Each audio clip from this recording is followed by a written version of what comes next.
All right. Well, it's 10 o'clock, Jim. Welcome everybody to another bi-weekly webinar here with New Path Title and RealTrade. Glad you could all join. Excited for this one. It's actually putting a bow here on a lot of the forms, especially the listing agreements. As we know, there's been a lot of changes. Luckily, we've had Jim through this whole process for us, walking us through this thing, and we're going to kind of put a bow on this. We have our new topics coming up, so we're going to kind of be going away from this topic, but we're really going to drill down here, especially on the listing agreements. What we can do, Morning.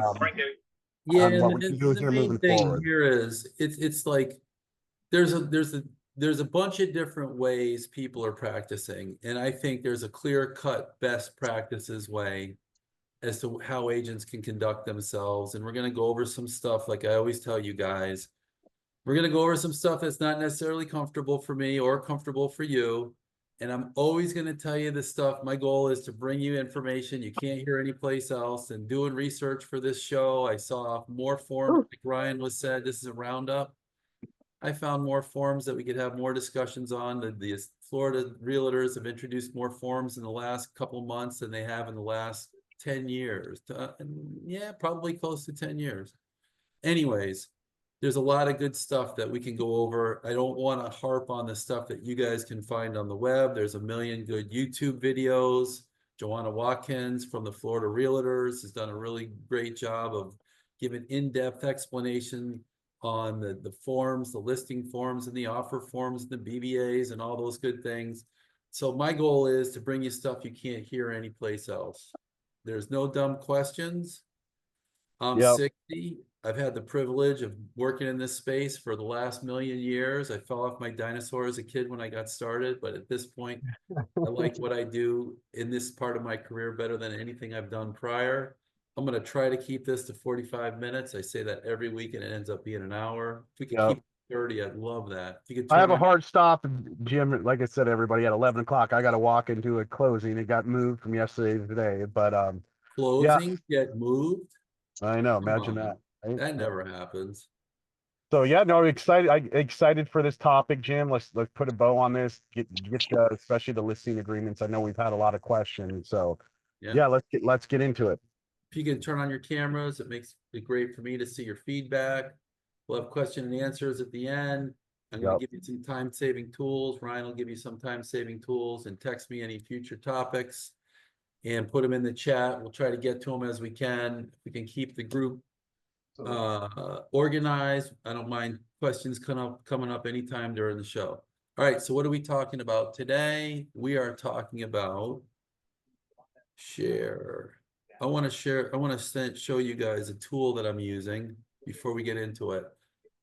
One of the agents I work with showed me this tool. Ryan, can you see my screen? Yeah, I can see two of them. Yeah. All right. This tool is called Perplexity. Perplexity is a unique tool from the perspective of it's an AI search tool, and they give you links to whatever it is they've researched. So they give you a really good summary, perplexity.com. It's easy to set up an account. But the thing that's different about Perplexity is it gives you footnotes to all the sources of information. And when you go back and you drill down deeper, you can ask, what's the Florida statute that controls return of deposits and lease transactions? And then it'll give you the link right to the statute, and you can send the statute to your client super quick. I hate to say it, but agents call me with questions, and I'm going to Perplexity sometimes, and I'm getting the answers and sending the Perplexity, not the answer. And you have to know when the answer is wrong, because AI does not get the answer right every time. You have to be able to distinguish a wrong answer from a right answer, but it'll take you to the statute, and what you send to your client isn't the AI answer, it's the statute. Got it. All right. All right. Let's jump right into it. Can you guys see the outline sufficiently? Yeah, see the outline on the right, Jim. Is it big enough? It's a little too big there. I'm 25. All right, it's November 5th. Lots going on. Elections, draft picks. Oh yeah, and the final Sitzer NAR settlement statement, November 26th. Pat yourself on the back. Lots have changed. You guys have stuck with it. We've managed to make the change. And when my buddy says to me, in a short time, this will be a long time ago. I always keep my eye on the law and things are changing. I want you guys to do the same thing. You got to be ahead of the ball. Everybody does. We got to be critical thinkers. And the old outlines and videos that I put together 2 or 3 or 4 short months ago that I've been going back and looking at, some of that stuff is out of date. That's how quickly things are changing. So today is practice changes, best practice show. This show is not going to be a listing agreement review. Yeah, There's probably. great videos. Yeah, that's probably listing smart. agreement reviews. Brian, can you? Yeah, I got it. So this is going to be stuff you can't hear anyplace else, and we're going to talk about best practices. I don't hear a lot of Florida Realtors podcasts on best practices yet. It's too early. This is going to be controversial, but I'm going to just throw it out there because it's fact. I'm not bringing anything to the table that's not already existing. 2015, NAR commissioned the Danger Report. The Danger Report identified the 50 biggest threats facing real estate in our profession. Number 1 on the top was untrained agents, regulatory changes, and complex government structure. It's here. It's on us. Like, this was not rocket science. And my goal is to make you guys the best trained agents you can be so we don't fall victims to the things that were contained in the Danger Report. We have to get ahead of the ball this time. The writing has been on the wall. It's been there for a long time. PA broker is suing for $5 million in the State Realtor Association Board, the local MLS, and NAR for membership agreements. Clear cooperation is under fire. Tie-in agreements are under fire. The Department of Justice is relook at their prior settlement. I think it was 2019 or 2020. That's being reexamined.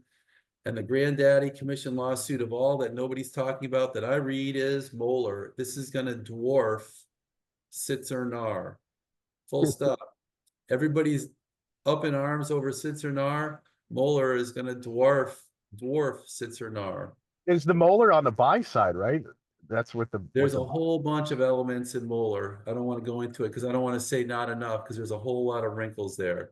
I will say this, yeah, no, the Moeller's a big one. I do want to say that, but the Sitzer settlement is supposed to be settled right on the 26th, right? That is supposed to be the final order. Okay. Unlike any other settlement that I'm aware of, everything we were doing after August 17th was to prepare us for the final settlement so the judge could make a decision and say, look, these guys rounded the corner, these men and women rounded the corner, they're doing what they've got to do. I'm amazed at the ability that the realtors have shown to do what has to be done and get our final settlement without further restrictions or practice changes or things. I haven't heard of any. So I'm impressed.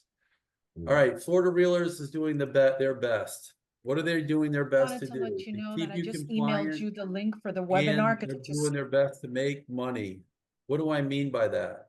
On the bottom of the new forms appears this language. Is everybody familiar with this? I'm sorry it's so blurry. Florida Realtors makes no representations as to the legal validity or adequacy of any provision of this form in any specific transaction. Gee. Are you guys aware that's there? Yep, they This put it in is- small print, but it's there. This is hedging by the people who are supposed to have your back on every form you pay for.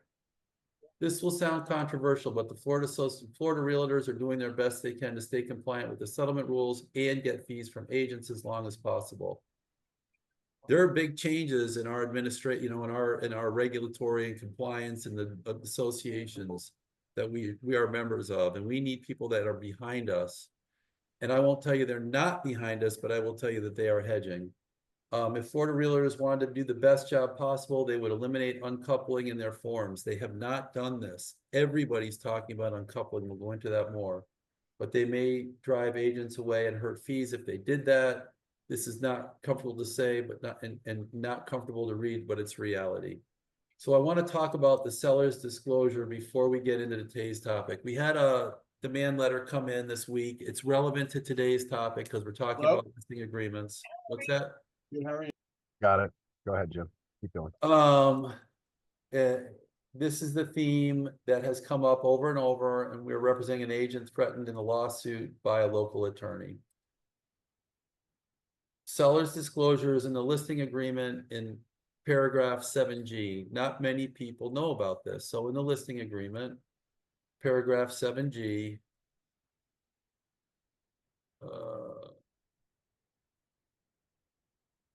So, right there. Make all 7G. make all legally required disclosures. There it is.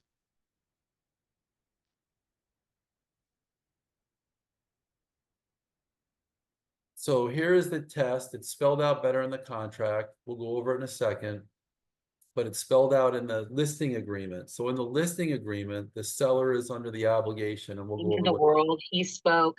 We had Go ahead, Jim. we'll go over in a minute what the obligations are. Right after the listing is signed, it's the time to have these discussions with your seller. Seller's disclosure is also in the standard FAR bar on line 250 under disclosures. Many agents believe seller's disclosures are only required if there is a seller's disclosure form used. Here's two places that many agents aren't even aware that seller's disclosures are imposed upon sellers, and that things imposed upon sellers are also imposed upon sellers' agents. If a sale fails in inspections and the seller says they will get another listing agent, remind them that this does not get them around the duty to disclose. I want that to sink in for a minute. A lot of times you'll have some egregious thing that comes up during the inspections.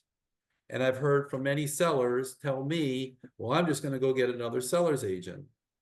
Once they're on notice that this is a defect to property, another seller's agent doesn't get them off the hook because the seller has knowledge and now they have to disclose it. You can remind them it's in the listing agreement and it's in the contract. Well, I haven't signed a contract. Yeah, but you signed the listing agreement. And so you might as well deal with the issue with this buyer, because you can't kick the can down the road, because every buyer, here's your inspection report that identifies that crack in the slab that was under the giant carpet that was under the dining room table. That is now in your inspection report. And even if you don't move that carpet for your next buyer, you have to tell them about that crack in the slab. You guys following me? So we had an inspection, the buyer came through, signed the contract, not an inspection, but the buyer came through, signed the contract. And at the inspection, there was a giant dining room table, 10-piece setting, big thick carpet underneath the table, and the carpet took up almost the whole room. And I think it was intentionally done this way for a reason, which we'll go over in a minute. So at the walkthrough, the carpet's gone. There's a giant crack in the slab, and the buyer went back and told the inspector paid a couple bucks, got the inspection updated, long out of the inspection period, served the inspection report on the seller again, and then negotiated to stay in the deal with a huge reduction, even though the inspection period had turned. How? Because now the seller was on written notice of this defect, and they would have to disclose it to every future buyer, even if they fired that listing agent, even if they covered it back up with their giant carpet. The duty to disclose is described in the FAR bar on line 250. It's a 3-part test. When every part is present, sellers must disclose. Here's a disclosure. If you ever forget what it is, if you never learn anything from me in my rantings, remember where the seller's disclosure exists. It's on line 250. It's the first sentence in seller's disclosure. Seller knows of no facts materially affecting the value of real estate property which are not readily observable and which have not been disclosed to buyer. Here it is. Seller knows of no issues. That issue materially affects value, and the issue is not readily observable. If all those 3 things are present, then the seller has to tell what they know. If one of those things doesn't exist, then the seller is not under a duty to disclose. If anybody doesn't understand, this is a safe zone. Speak up. I'm happy to go into it deeper. Materially affects value comes up over and over. A $1,000 issue on a $100,000 purchase, we could probably say materially affects value. But a $1,000 issue on a $1 million purchase probably does not.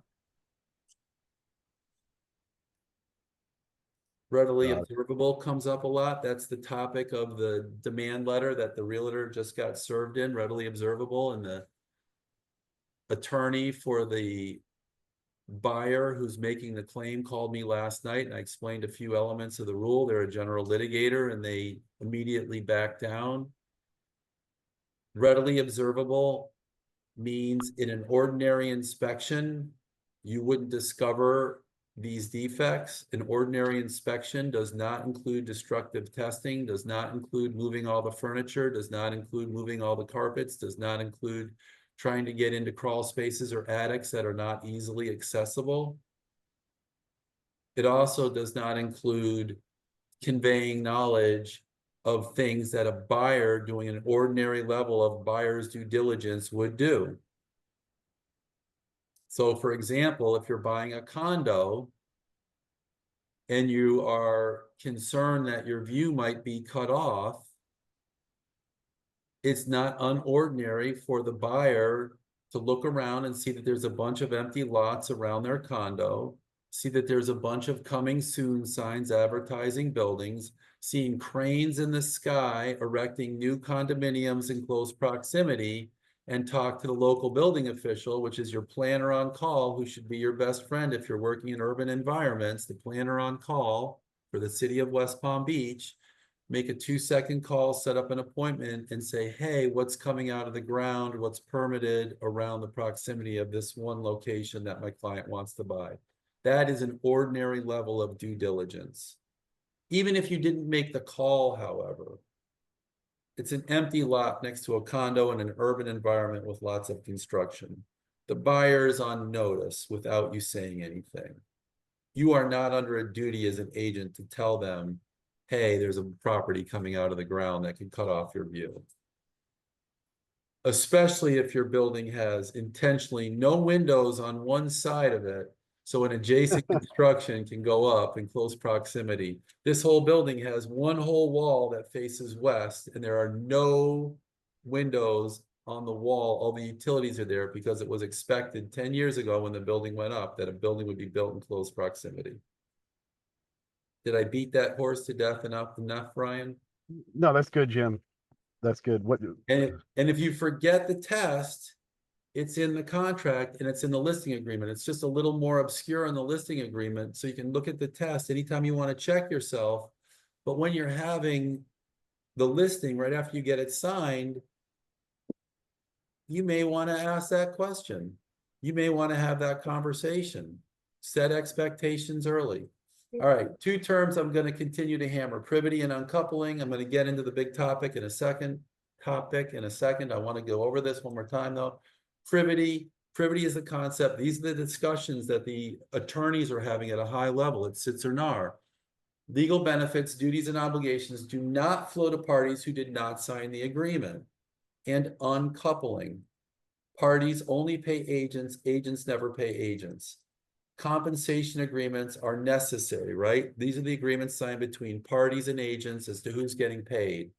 But who does not sign the compensation agreement? Sorry if I sound intense, but this is mind blown, right? Who's most affected by these agreements? Buyers. And buyers don't sign them. Yeah. If you're using the form, sellers paying buyers agents. And if you're using the form that says sellers agents are paying buyers agent, who doesn't sign the form? The sellers and the buyers.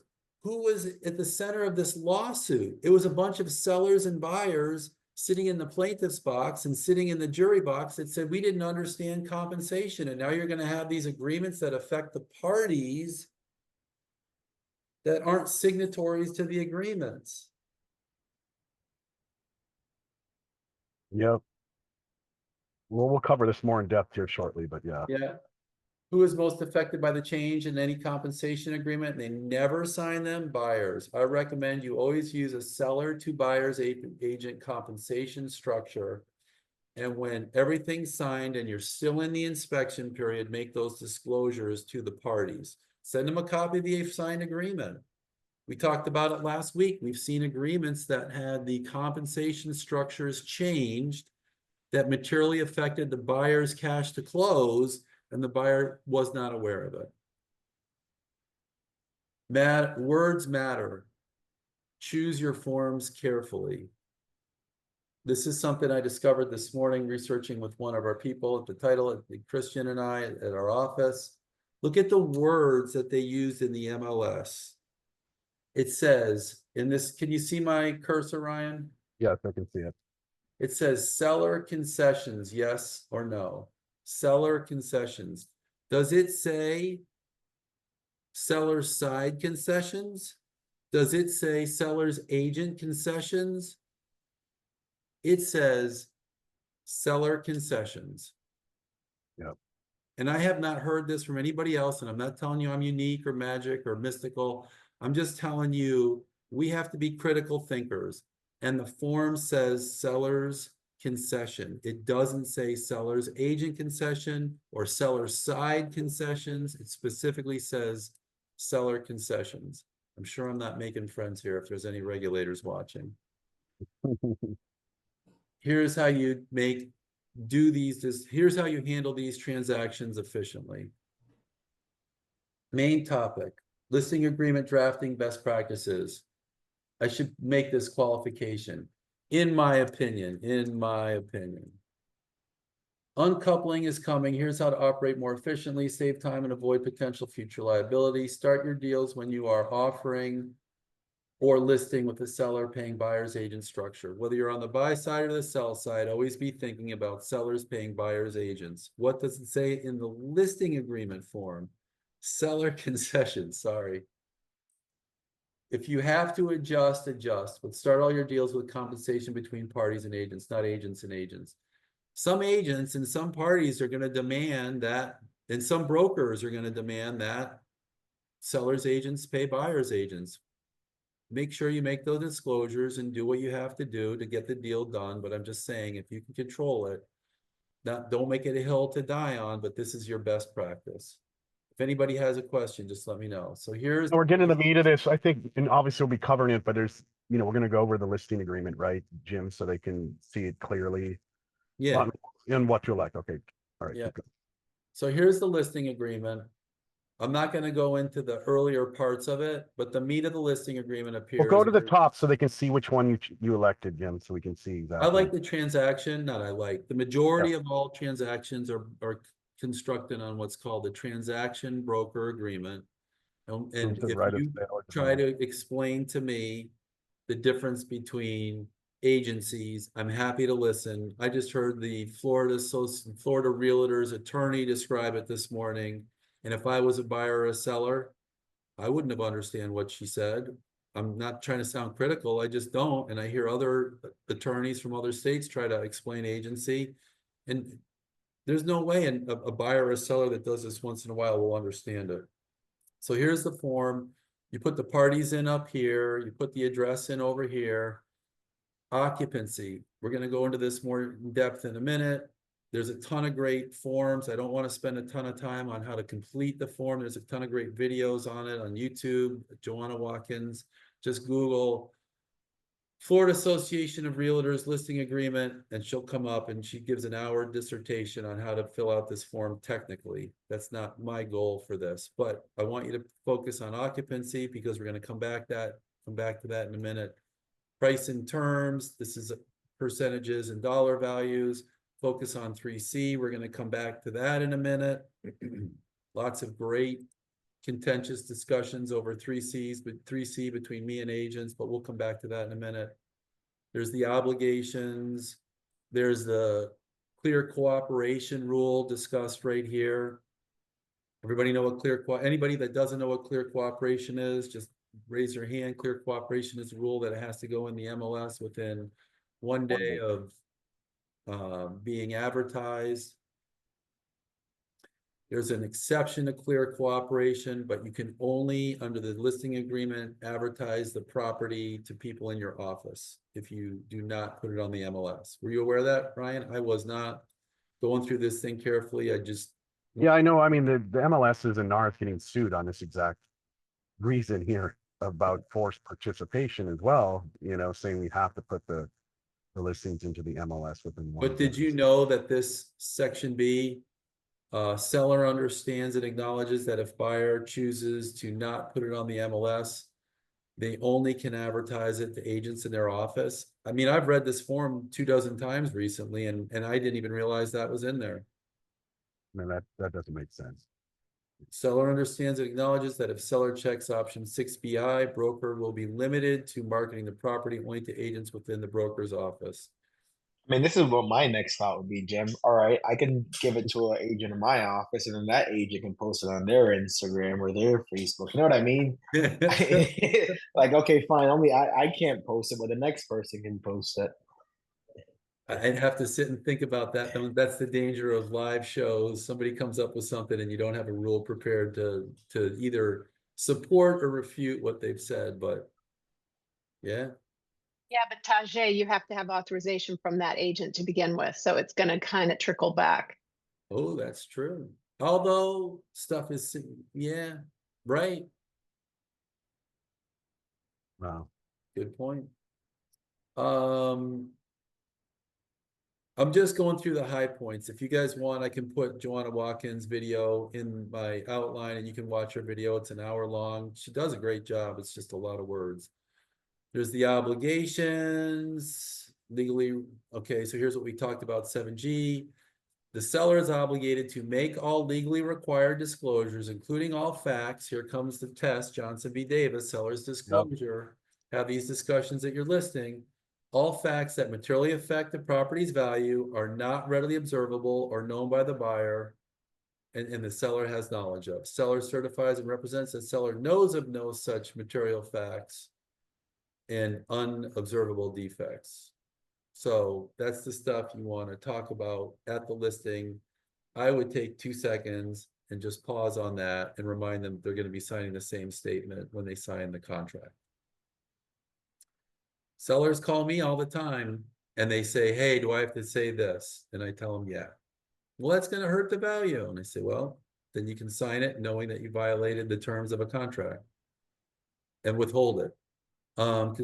This is a nice thing about the new listing agreement is that it puts the burden on the seller to consult appropriate professionals for related legal, tax, property condition, environmental, foreign reporting requirements, and other specialized advice.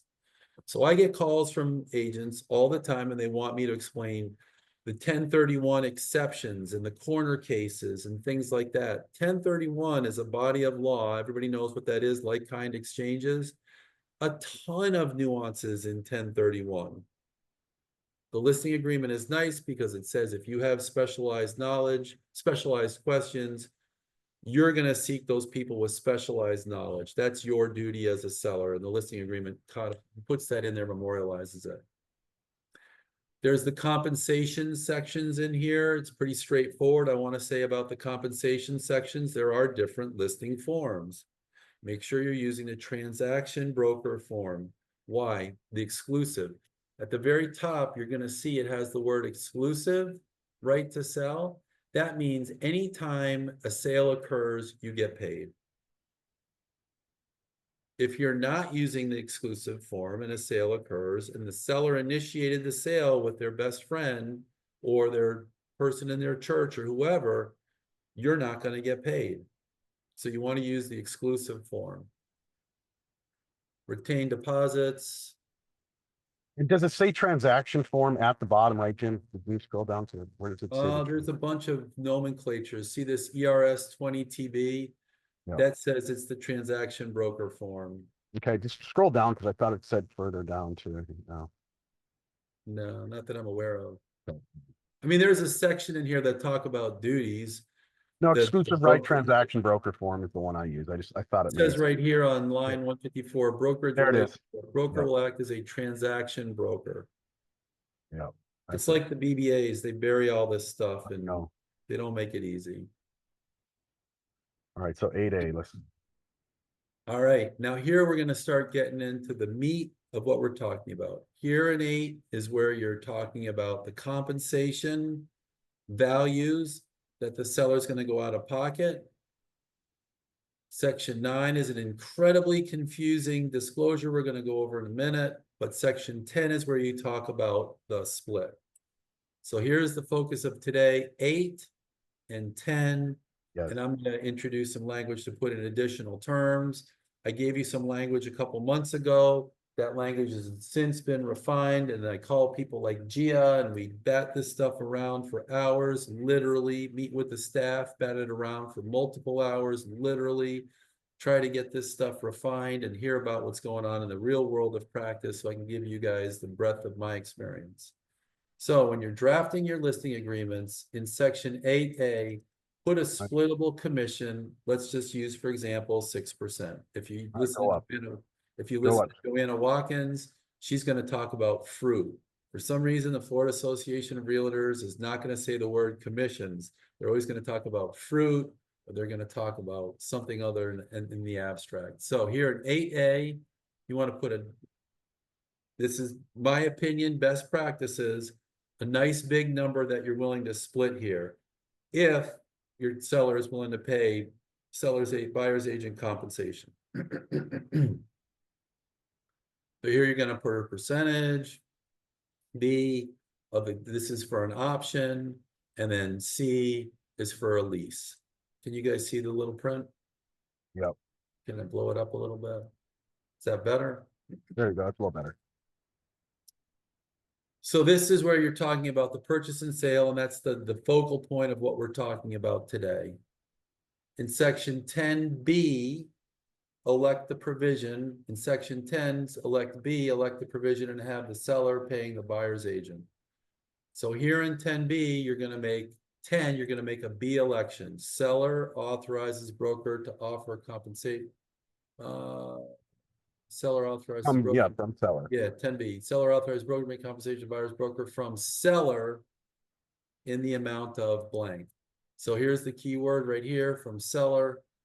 And that would be the 10B election. And in the percentage space, you're going to write the words TBD. And in the dollar space, you're going to write the word C below. You're going to write the letters TBD here. And here you're going to write C below. Brian's looking at me like this guy is. No, this is great. This is new, Jim. I like it. I mean, Right. this is So then in additional terms at the very bottom of the page, you're going to write these few simple words. Broker's compensation shall be reduced by the amount seller or broker pays the buyer's broker. However, the compensation due broker shall not be less than 3%. Mark Twain said, if I had more time, I would have written a shorter book. The goal for us is not to kill people with 1,000,000 words. The goal for us is to use as few words possible to describe the most powerful transaction we can describe and get to the goal without blowing the doors off our seller with all this fancy language. I saw a paragraph in a contract the other day in the additional terms.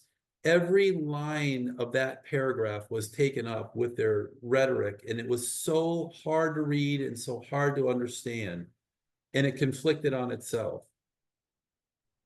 My goal is I listen to 1,000,000 sellers and sellers agents and buyers agents, and I boil it all down and give you guys the best terms I can give you. So we got Brian, and then we got Gia. Yeah. Go ahead, Brian. Brian. Thank you. Good morning. I'm wondering, for me, that just complicates everything to put a splittable commission number, because it's going right back to where we were. I prefer to do it completely separately. If I want 6%, I'm going to put 6%. I might change it later on and say, okay, fine, they're only paying me 5. I'm not going to quibble over the 1%. But we've already agreed to whatever it is that my compensation is, whether it's a seller or a buyer. The other, and I just do it as 2 separate columns. That way, I'm never looking out, it's not like I predetermined anything prior to this going in. If they want to offer it later, my thing is too, I don't tell other agents, oh, sure, they're offering a 3% commission. I say, put everything in writing. They're entertaining all offers. We'd love to get that in front of them as soon as possible. And include everything that you and your client would like to include in the offer letter. And that way, because I don't want anything coming back later on going, well, you looked after yourself first and you just did the No, exact same thing. what you're saying is exactly what I'm addressing here, and that is getting the seller on the same page, getting the interests of the seller and the seller's agent aligned at the onset of the transaction in the listing agreement. And so when the seller says, yeah, Brian, you can have 6%, but if their buyer's agent happen to shows up, we're going to split it with the buyer's agent. Now the seller's on that page, so you're not going back and trying to have that negotiation later, and the seller could then potentially later say, oh, Brian steered me late in the deal. What I'm describing is a way to get everybody on the same page at the onset. But I'm gonna go off of what Brian just said, because I kind of see his point, and this was the question I have, is if you're negotiating your commission, meaning Gia's commission for listing and selling is going to be, let's say, 3% for the sake of argument. Yep. I'm going to turn around and say to the seller, are you prepared in addition to that 3% to offer compensation to the buyer's agent? They say yes. Great. How much do I have to offer? Well, that's going to be determined based off of what deal they actually give us. If I put 6% in there, correct. If I put 6% in there, then by default, I'm getting 6% by default, okay? And they are going to have me say, well, why am I putting 6% if you're putting TBD on the second, like what is going to be offered to the buyer side? Wouldn't it be better for just the buyer's agent to negotiate the buyer side? I mean, that's the whole point of this, is to decouple. So if I'm going to put 6 in there, I'm predetermining what the seller's paying. The seller may not pay the full 6 based on what they negotiate with the buyer side. And the seller. So what I'm saying is, you want to preserve the double dip. I should have even put that in there. This is the best way to preserve the double dip. A lot of agents got upset when they started using A, or when the seller wasn't paying commissions under C. This is the best way that I can see to preserve the double dip. Now, so then you're not renegotiating on the second half of the deal. Got it. That's the way I see it. Now, having said all that, if the seller is saying, I want to negotiate whatever I want to negotiate when the offers come in based on the strength of the offers, then you're not going to do it this way. But if you have a seller, and I've heard this over and over from people, they're willing to pay me both sides, it's a 5 and a 2.5 per side, and they're willing to pay that right up front, lock it in, get it in writing. You can always have fallback positions. Your fallback position could be, you're going to pay me a 3, and we'll see whatever the strength of the offers are coming in. And when I put the outline out, when I publish it, I'll put in, like, this is the best way to preserve the double dip that I've seen. Okay. Jim, I just wanted to say, for me, and this is just a business decision I've made for my own business, I don't do both sides of a transaction, so I only care what I get. I don't care what they do for somebody else. So I'm just going in, I'm not putting in that splittable thing and taking it over. I'm just putting, this is what we agree Brian's getting paid. Period. That's a business decision by Brian. Yeah. Okay. So I don't, not putting this, in other words, is not going to jeopardize anything I'm doing because I don't care. I would tell you, though, that you want to establish your relationship with the seller and how you're being compensated as early as possible. So the seller can come back later and say, oh, no, Brian steered the deal because this buyer was paying more money or whatever. No, it's absolutely right from the beginning. This is what you're paying me, period, the end. And if they offer me more, I will not accept it. We have agreed to this, period. And I've never had anybody argue with that. They're all like, oh, okay, cool. That sounds fair to me.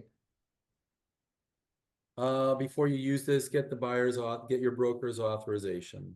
Were there any other comments, Ryan, that you wanted to that we should get into before we go on? there's some comments in the chat. Take the listing at 3%, negotiate the buyer's agent off at time of offer. Any questions though? Add a clause, a listing agreement that a listing agent represents the buyer compensation X, the addition is 3X. We can drill down on that later. I'm not sure what that means.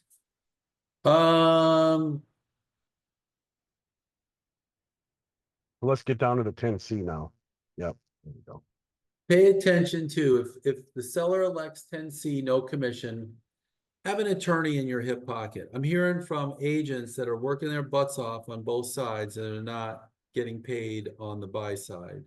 There's plenty of agents that are working on the buy side that are saying, listen, if I get, and I've heard this, it's crazy, but I've heard agents say, listen, if I have to renegotiate to get the deal done and I end up working for free, then I work for free. Nobody wants to do that. But if there is no buyer's agent, plug in an attorney that you know likes to close deals.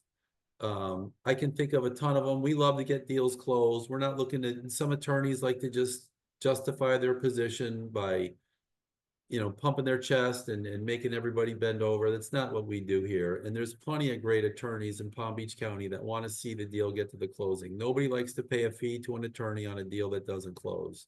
Attorneys, a good attorney can be your best friend. And they'll come up with ideas to get deals closed when deals can't close, that look like they can't close. So have that relationship. Define terms, very, very, very important. If you look at your contract, it has some defined terms in it, and they call the broker, capital B, is the one that's working with the seller. Buyer's broker, lowercase b, is not working with the buyer's broker. So you have so here you have broker and the brokerage. So here you have capital B, but later in the agreement, when they talk about the buyer's agent, they call it a buyer's broker with a lowercase b. Sellers won't make that distinction. And when you start reading paragraph 9, we'll go into why that matters, because it gets really confusing. Oh, here it is right here. Paragraph 9, read carefully, super confusing. Paragraph 9. This is in between, don't ask me why they put it here, in between the compensation structure and how the other side is getting paid. They have seller to seller, let's see, notice to seller regarding buyer's brokers. The buyer's broker, even if compensated by seller, so here you have the big B's and little b's, or broker, will provide services. It says will provide services to the buyer.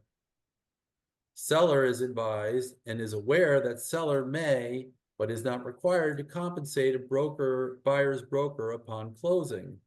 Seller may choose to enter into a separate written agreement to pay buyer's broker, or may approve broker to pay buyer's broker in accordance with paragraph 10. Holy cow, a lot of words. They all matter though. Buyer's broker may include this broker if broker also works with buyer on this transaction. Ryan's like, Here it is. Here it is. if this occurs during the duration of this listing agreement, broker will be entitled to the compensation in paragraph 8 for services performed for seller, as well as buyer's broker compensation in paragraph 10A for services performed for the buyer. The seller should therefore take this into consideration when negotiating compensation. What does that say? Everything's negotiable until they sign their agreement. So if they get an offer and they don't like, and they signed up, to Brian's point, for a commission structure that they didn't like earlier, they can go back to the broker and say, I'm not going to sign unless you guys are going to take less, unless the seller's agent is going to take less. So that's something you could use to point out to your client that says, maybe you want to point this out, maybe you don't, but things aren't negotiable. Things are negotiable, and the seller could hold the contract signing hostage to negotiate you into a position that's less than what you signed up in the listing agreement. Is that clear? Brian, did that make sense? I get it. This is a safe zone. Anybody raises their hand and they're the only one who raises their hand, you will remain anonymous. Broker may receive separate compensation from buyer for services rendered to buyer by broker. So if you do that, if the buyer's paying you to do something, disclose, disclose, disclose. Do not make that happen. Do not make that disclosure. If you are on the buy side or the sell side and have a transaction where the other agent or a party insists the seller's agent pay the buyer's agent, or a broker that insists the same scenario, I would send a copy of the compensation agreements to buyer and seller. Privity, uncoupling, privity, uncoupling, privity, uncoupling. I can't say it enough. So if you're in a deal where the broker or one of the agents in the transaction insists the selling agent pay the buying agent, that flies afoul of the things we've talked about. Just make sure everybody sees a copy of the compensation agreements. They don't have to sign it. Just send it to them in an email. Paragraph 3, lots of confusion. We've had discussions on this podcast about paragraph 3. Paragraph 3 is where you're talking about the terms and the terms of compensation. And then at the very end, it has this section, seller expenses. Seller will pay mortgage discount, other closing costs or concessions not to exceed blank, and any other expenses seller agrees to pay in connection with the transaction. What number do you put in there? If we had a show of hands on this show, I guarantee you we'd have 20 different answers. Not to make anybody feel bad, but everybody has a different opinion about what goes in there. I contacted the Florida Association of Realtors. They wouldn't put it in writing. The only thing they would put in writing was super vague. I would put the number in there that represents the value in the listing agreement on the day it was signed. They actually put see seller net sheet and attach it and make it part of the listing agreement, so then I never have a problem. And we all know that that could change over time because you get into the deal and during inspections, they could give more concessions. But on the day the listing agreement was signed, these are the concessions that they agreed to. So if it's 3% to buyer's agent and it's a $300,000 deal, you'd put $9,000 in there. Make sense? Make sure you use the right listing form. We talked about that earlier. If you're not using the right listing form and the seller sells on their own, you might not get a commission. So exclusive right of sale transaction broker. Yep. And it's the one at the very bottom. It says ERS-20TB. I'll put that in the outline as well. The protection period on line 122. In years past, this has had a default number in it. In this version of the listing agreement, it doesn't. Here on line 122, where you're talking about when the fees are due and when the brokers earn their commission, it says if within blank days after the termination date, they define that as a protection period, seller transfers or contracts to transfer the property or any interest in the property to any prospects with whom seller, broker, or any real estate licensee communicated regarding the property before the termination date, the commission is due. I love this last paragraph. I love this last statement. I'd like to strike it in every listing agreement ever drafted. However, no fee will be due if broker if the property is relisted after the termination date and sold through another broker. So forget about the last statement. The first comment is you have to put in your own termination, your own protection period. I would write in 6 months. I don't think that's unreasonable. You may get pushback, but I would put it in there and see what they default, if they don't have a problem with that. You're just saying if anybody that you've shown the property to closes after the listing expires or it's terminated, you get your commission. If they're not trying to circumvent you, that's not a problem.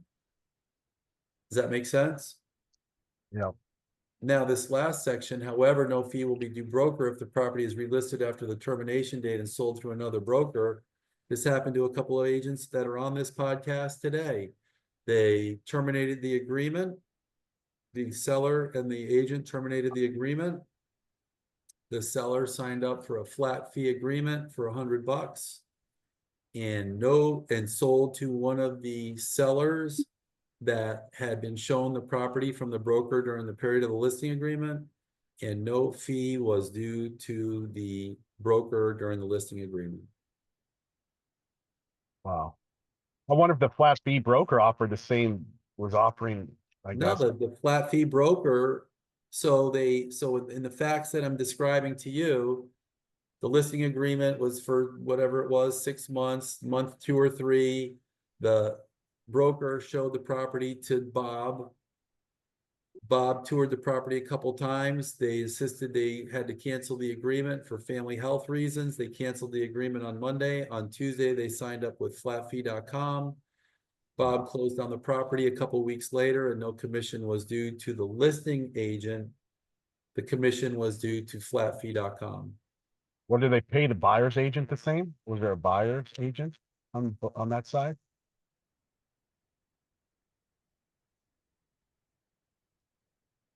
No, I mean, wow. although we That's- did not do the closing, but from my discussion, I do not recall a buyer's agent getting compensated. So there would be another party that could have an argument if they brought that buyer to the table. But regardless, no commission was paid to the listing agent. Some brokerages are using different forms. Be aware of this. Your sellers may be confused if they have interviewed prior brokerages. So the Compass form is very different. I'm going to take a look at it and maybe do a little deep dive on the Compass form, but I have not looked at it. Look at the occupied or not occupied section of the listing agreement. At listing is the best time to have your seller's expectations set as to the documents they need to sell. It's going to be a lease and copies of the estoppel letters and all the little things that agents tell me I had no idea it was in there. So I went ahead and I put that section in this outline so that you guys can read it. When you're taking your listing, it's the best time to have that discussion with your seller that you're going to have to produce these things. You can also have the discussion that if the property is in a trust or it's held by an entity, you're going to have to produce other documents to get it to closing. So with the listing, it's all in the listing agreement. It's the best time to have these discussions. You know how many agents tell me I had no idea that I had to get these things together for the closing? And there are time constraints. If the property is subject to a lease or any occupancy agreements, including seasonal and short-term vacation rentals after closing, or is intended to be rented or occupied by third parties beyond closing, the facts and terms thereof shall be disclosed in writing by seller to buyer, and copies of the written leases shall be delivered to buyers all within 5 days after the effective date. Tajay, how many contracts have we done that the leases were given to us within 5 days of the effective date? Rarely are they ever given. That is a seller's default, and buyers can cancel. So now you've got this transaction that you think is shored up from start to finish. Your buyer's starting school in a couple days, they're starting the new job in a couple days, and the seller cancels. I'm sorry, and the buyer cancels. I'm sorry. Turn it around. Seller has obligations, they're relying on this closing, and the buyer cancels because you failed to provide the leases.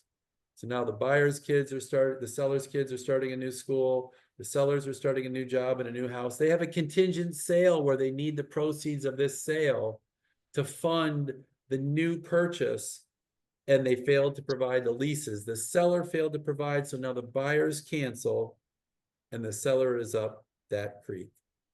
Ryan, you're making that face. Yeah, I mean, I've seen something similar, you know. If the buyer determines in buyer's sole discretion that the leases or terms of the occupancy are not acceptable to buyer may terminate this contract by delivery of written notice of such election to seller within 5 days after the receipt of the forms from seller. And buyer shall be refunded their deposits. True story. Can't make this stuff up. Right before the closing, I don't know if Tajay was with me or this was pre-Tajay. If it was your deal, you can speak up, but right before the closing, we're scrambling to get the leases. We finally got the leases in the buyer's hands. The agents had no idea they had to be delivered. Huge mess was taking place. And then all of a sudden, guess what happens? The buyer cancels when they finally get the leases. The day before closing. They muscle the seller into a terrible position, and the seller ends up coughing up 20 grand to get to the closing table. I was gonna say a very savvy agent on a buy side, when they know something's missing, they won't come out and say, "Hey, we need this." They kind of hold on to it, knowing they can slash you at the end and gut you for one last. No, the day before closing, the seller already spent that money mentally. So if you hold on to that missing piece, you can come back on the day before and say, "Hey." Angela's smiling like she's seen this before.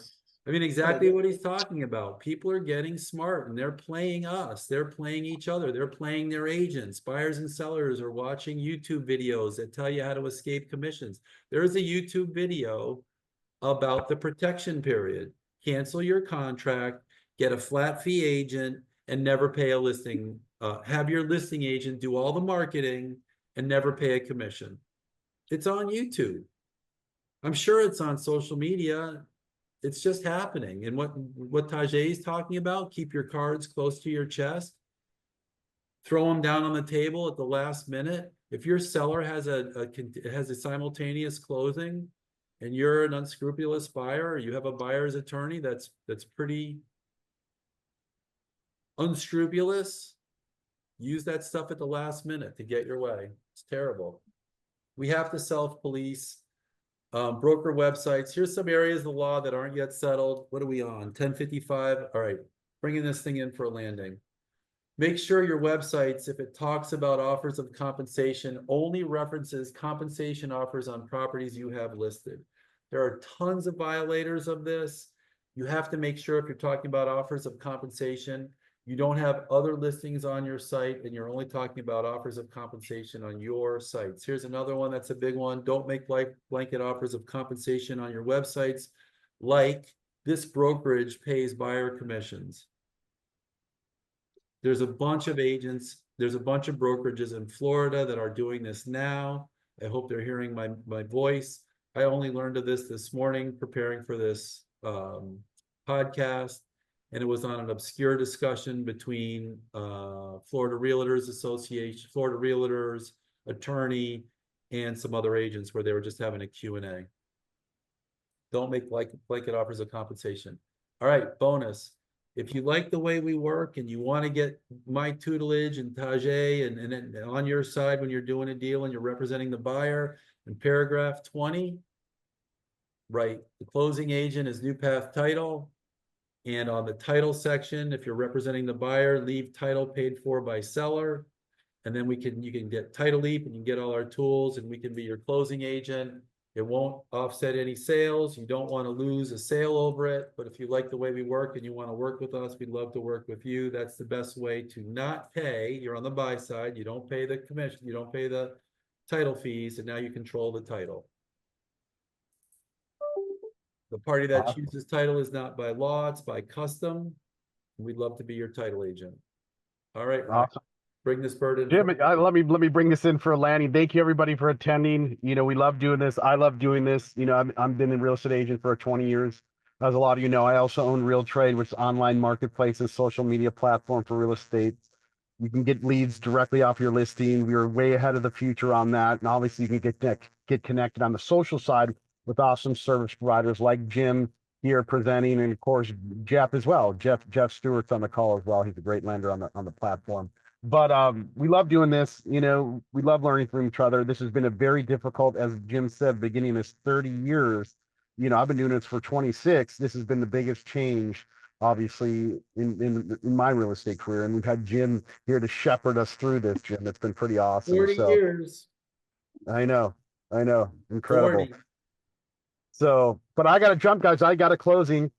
Everybody, you know, wish me luck. Fingers are crossed that we get this thing closed here today. But yeah, looking forward to our next webinar. We're getting into some more ones, some pretty exciting ones, especially here on the condo laws, on some new things that are coming up there as well. So, all right.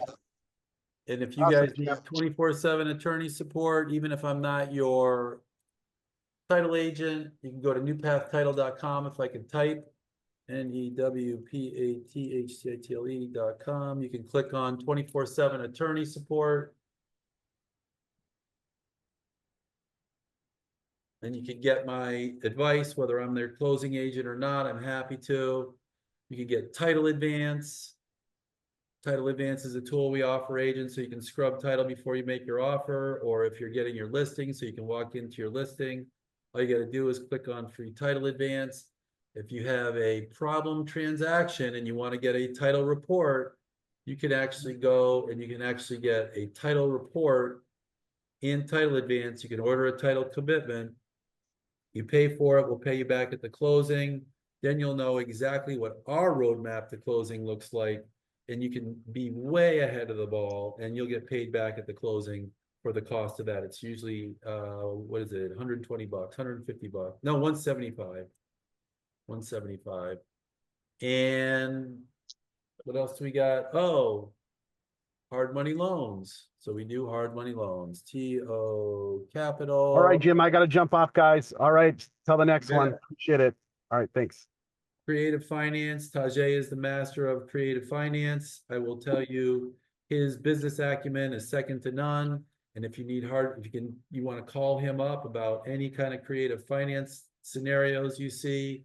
And if you need hard money loans, we can do hard money loans through TO Capital quickly, efficiently. And James Brown Law, full service law firm, evictions, partitions, ejectments. Most attorneys don't know the difference between eviction and ejectment. You can save a ton of time if you know the difference. And that's it. If you guys have any questions and you want to hang out and talk more, I'm happy to talk more. If not, text me and we'll let's see, somebody said the new Path YouTube is behind in uploads. Thank you, Beth. I will make sure that Shay gets on that. I'm looking at the comments. Where can I get a copy of the transcripts? I'm going to make sure that that gets emailed to you, Beth. And that looks like it. Let's see, 47 years I have put in 365 days. Okay. All right, you guys have a great day. I don't see any comments that we should drill down on. If anybody wants to stay, I'm happy to. Just let me know. Otherwise, I'm going to sign off and have a great day. Thank you. You bet. Jim, Yeah. just one quick little comment regarding when a listing is canceled and they Yep. turn around and list with another broker. Yep. If we add to our listing agreement a clause saying that any buyers introduced to the property throughout the listing period,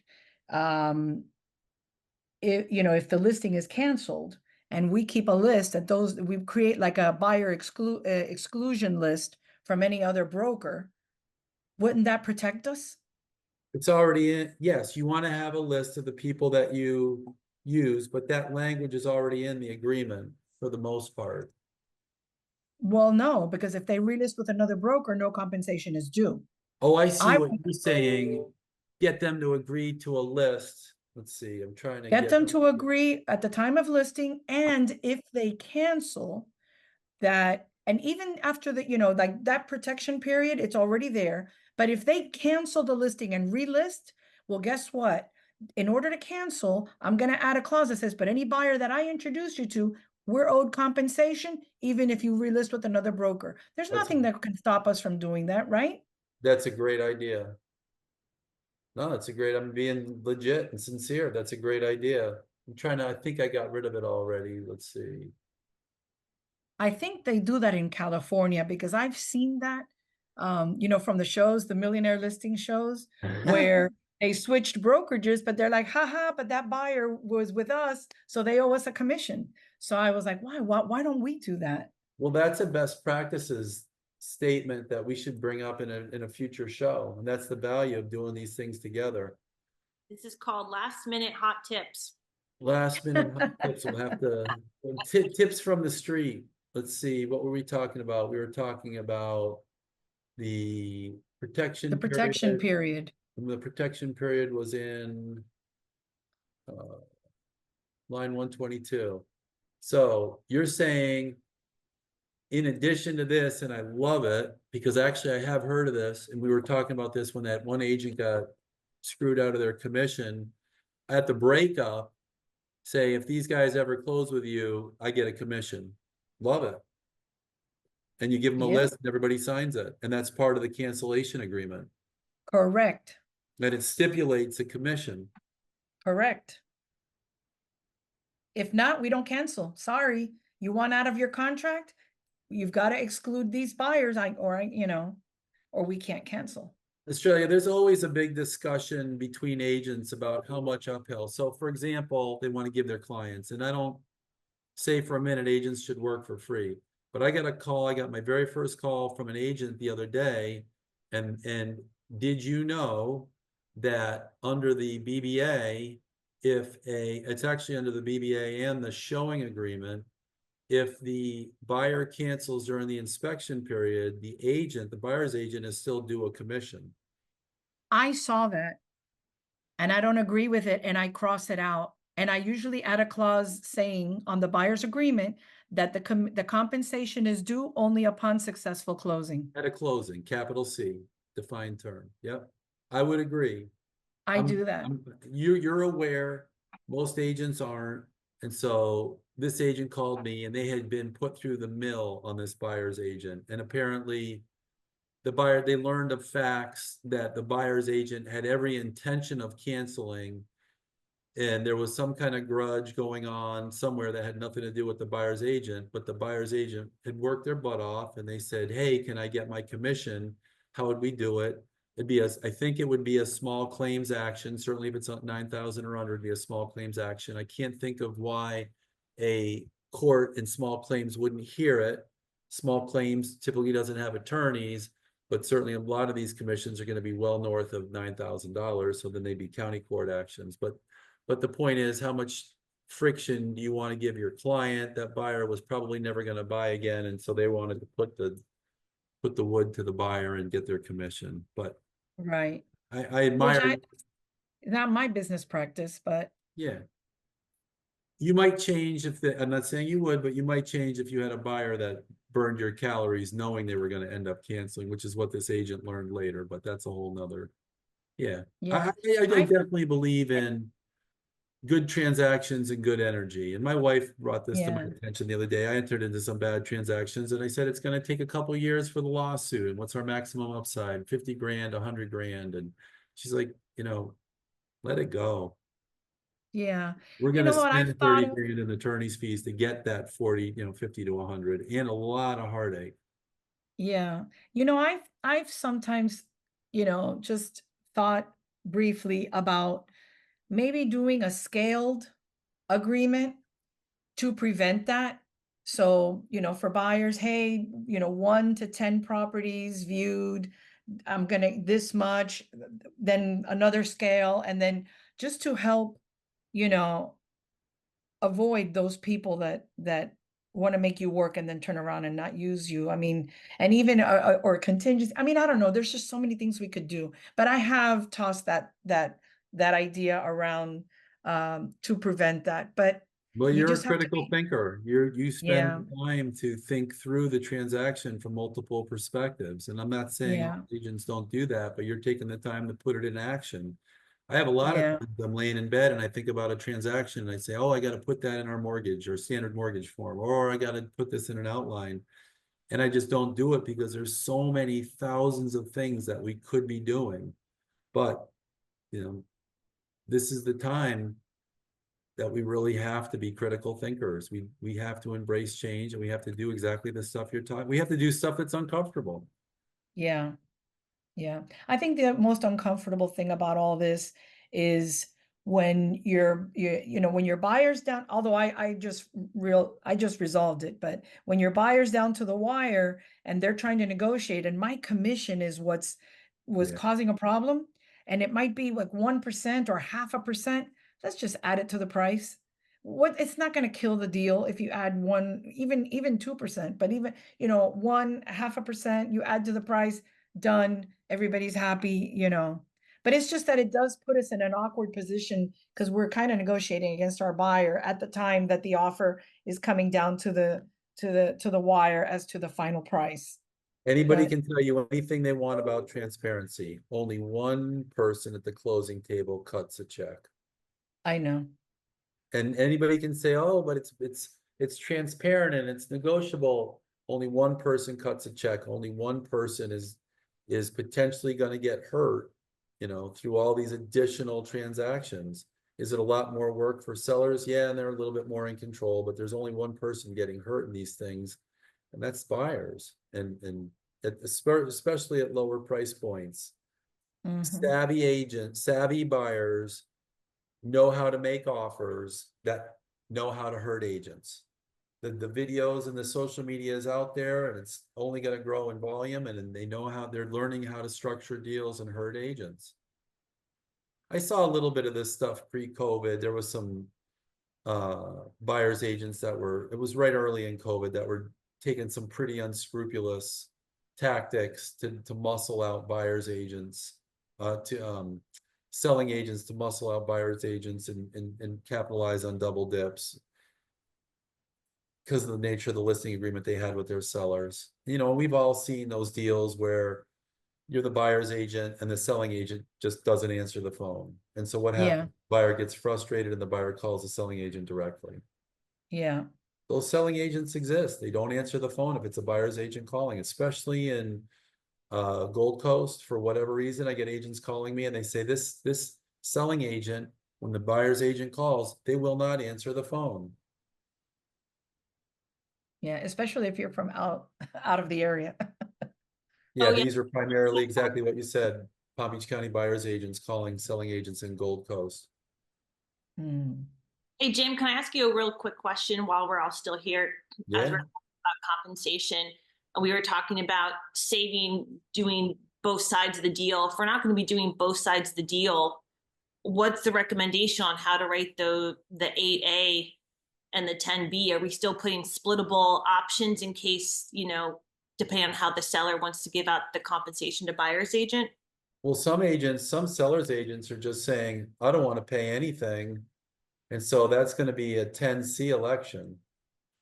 And if we get offers coming in, we'll think about it based on the strength of the offer. But I think your question was, say your question one more time before I answer. Sure. If you don't want to work both sides of the transaction, let's say I'm just going to be the listing agent. I don't want to be a buyer's agent, as Brian was talking about. Okay, so you're an agent and you've elected ahead of time. All I want to work for is the 3%. Yes. And then we still are obviously going to give the buyer's agent something. So how are we going to put that? What would Well, be so the seller is going to pay the buyer's agent something, but under no circumstances do you ever want to make the double dip. You just want to make your 3% all day and night, and that's what you're happy with. You put you're going to either put 3 in here and elect C, and you'll negotiate and you'll deal with it later on in the transaction, or you're going to put 6 in here and you're going to put, let's see, seller authorized broker to pay compensation broker's amount. 3 here. Okay, that's what I was thinking. And then we'll just worry about if it goes up and down below 6%, depending on how it gets negotiated. Okay. Can I tell you what I do? Sure. Yeah, I'd love to hear it. So I put 3% on the top. I check off C. I do 3 up there, and then I check off C, and then I add a clause on the additional terms stating that if the buyer is represented by the listing agent, and I parentheses my name, seller agrees to pay an additional compensation fee of for buyer's agent's services, you know?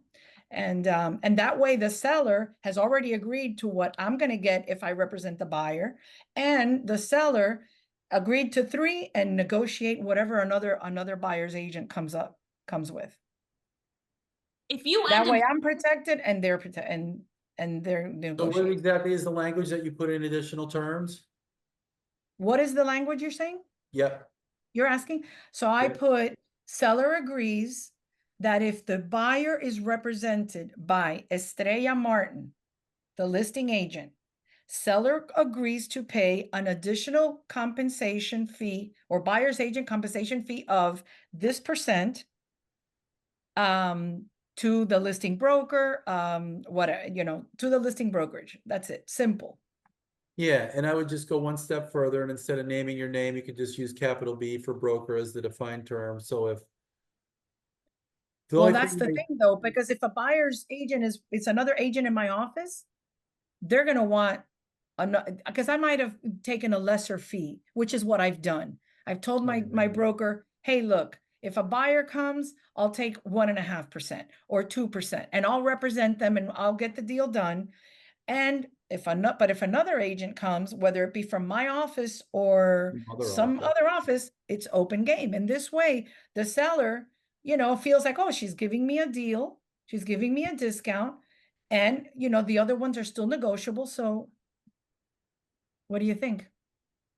So you're gonna put 3 at the top, Correct. and then you're gonna select C, C, and then tell but me then one more time before I comment. What exactly are you putting in additional terms? seller agrees to pay. Let's see, how do I put it? It's okay. Seller agrees to pay an additional compensation fee of X% An additional, yeah.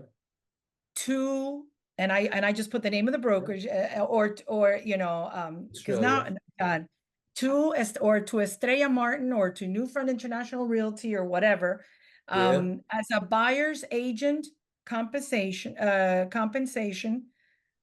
Man, let me write it down. No, I think Hold I on. know what you're saying. You're saying that the seller, you're Agrees to saying pay. if buyer isn't represented, seller agrees to Correct. pay Australia 3%. That, 2%. yeah, if buyer is represented by Estrella Martin. If buyer is represented by Estrella Martin, See, I seller would agrees say it to a little pay. differently. I would turn it around, and I've got to think this through because, again, choice of words is so critical. But I would say that if buyer is not represented by a broker, Yes. lowercase b, Yes, then seller agrees to pay Australia 1%, 2%, 3%. yes. And that's what I I put. like that. I Wow. put that, that's what I put. I'm gonna have to, can I include that in my outline?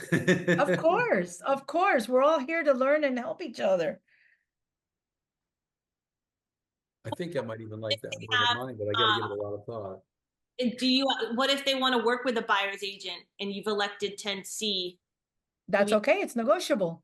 Oh, because that's another clause that I add to the listing agreement. Any buyer represented by another agent, the commission, that fee will be negotiable. I add that to the contract because I get them ready for, hey, because this is what I say to the seller.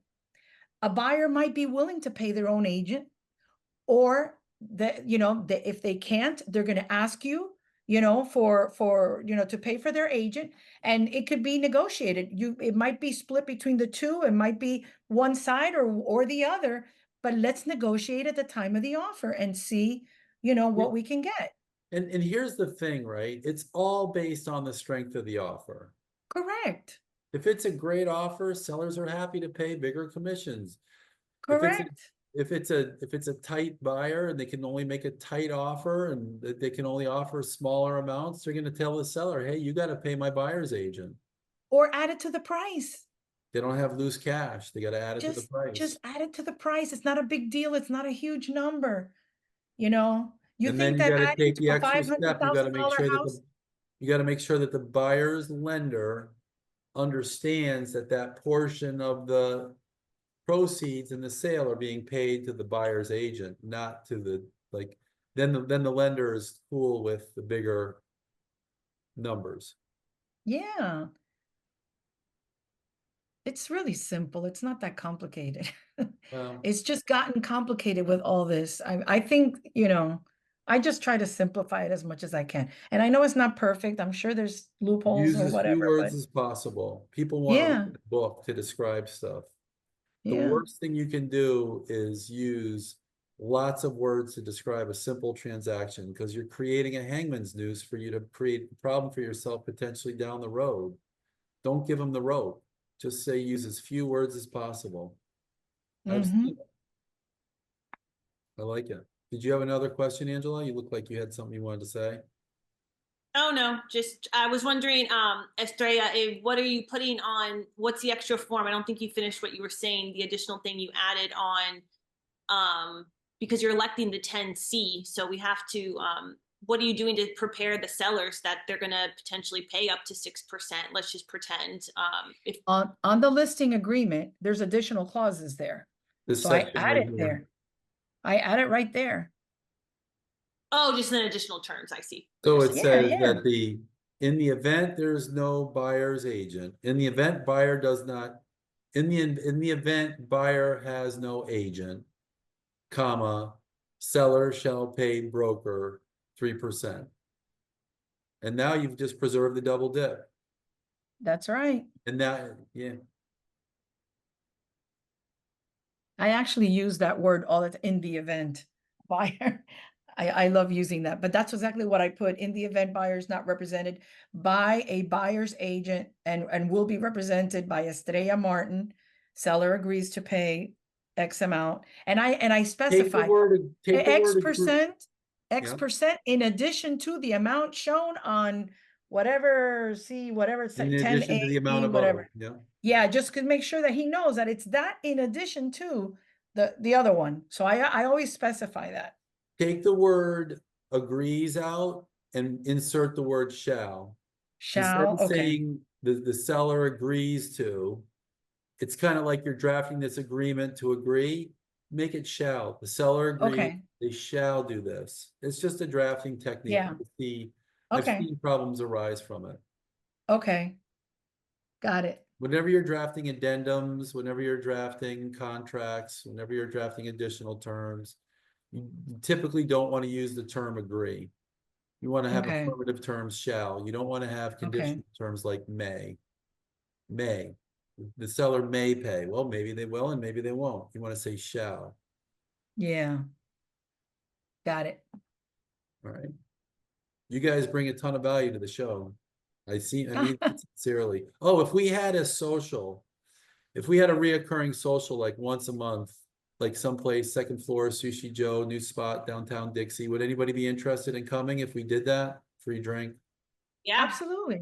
All right. We'll put that together. bring our contracts ready to check everything off. Who studied? And we're gonna do an end of the year appreciation party. We're trying to find a spot, someplace downtown. Free cocktails, free hors d'oeuvres. That'd be great. And this is so much value, Jim. I just took over as managing broker of my brokerage here in Florida. And Yo. I'm like this responsibility of having all the answers, for everyone, for all the agents who, they're not here, but they're probably not paying as much attention as we all are. So it's just like terrifying to guide them. So I really appreciate you doing What this. brokerage did you take over the senior broker position in? Our Terra Lux, Florida. We just have 10 agents here in the state of Florida. So I'm trying to grow it, but now I have this responsibility of teaching them. Well, I'm happy to close all. We are happy to close all over the state, and I would take pride in educating your agents and creating value for you, so that you don't have to stay on top of this stuff. And if you get, do you do additional sessions like that we could pay for? You tell me what you need. We're doing business together. You text me, hey Jim, can you put a session together for us on whatever? Here's why.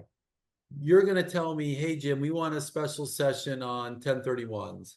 I've already got 1031 scripts put together. It doesn't take me a ton of work. But when I get your guys in the room, besides getting business from them, they're going to have questions because they're going to bring perspectives on fact patterns I've never seen before. And that's what creates the strength of what we do for each other, right? If I read about it in a book or I attend all these seminars from a bunch of people who never talk to agents, love Joanna Watkins, but she doesn't spend all her time talking to agents. I spend all my time talking to agents and listening to what she has to say. She's the attorney for the Florida Realtors. Then I can break it down into practical sound bites for you guys. Like Australia was just mentioning, different ways of doing things, and we come up with our own best practices. We just have to keep these frameworks in mind, uncoupling and privity. Yeah. Text me and let me know what you guys want to talk about. We'll come up with a time and we'll make it happen for your team. Thank you. Yeah, we'll do it via Zoom. Keep it easy. All right, you guys. So we'll have a social and we'll have a appreciation get together, and I'll make sure I mention that on the next show. Next show is going to be good too. Milestone inspections and budgeting. Alrighty. That's Looking another forward one that agents just don't know what's expected of them under the forms. It might be a good one for you to get your agents in on, Angela. The Okay. nature of condo transactions is just changing. I got to take a look at this map that somebody sent us on that seller's disclosure issue that I mentioned we were representing the agent on. I got to take a look at the map. The agent sent over a map of all the construction going in downtown. Tajay said it's crazy the level of building. Wow. Far exceeded what he told me about, far exceeded what I imagined. So I got to take a look at that. If anybody wants a copy of it, I'd be happy to send it. That's a good idea. I should send it. Is the attorney for Florida, the Florida attorney for NAR, is she doing additional podcasts beyond? So what they do is the Florida Association of Realtors, now called the Florida Realtors, has their own little battery of attorneys, and they do forms that they put on YouTube. They do forms explanations. So if you YouTube listing agreement, Florida Association of Realtors or Florida Realtors listing agreement, you're going to see hers. Florida Realtors buyers brokerage agreements, you're going to find their agreements. As long as you put in the word Florida Realtors in YouTube, you'll get some really good videos. And you'll know they're the ones authorized by, here, let me give you an example.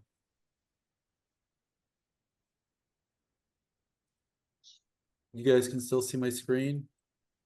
Yes.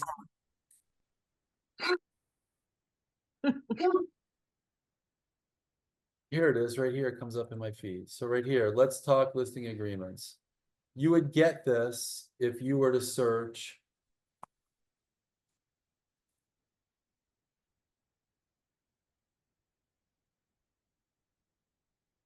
as long as you put the word Florida Realtors up front, you're going to get the Florida Realtors forms.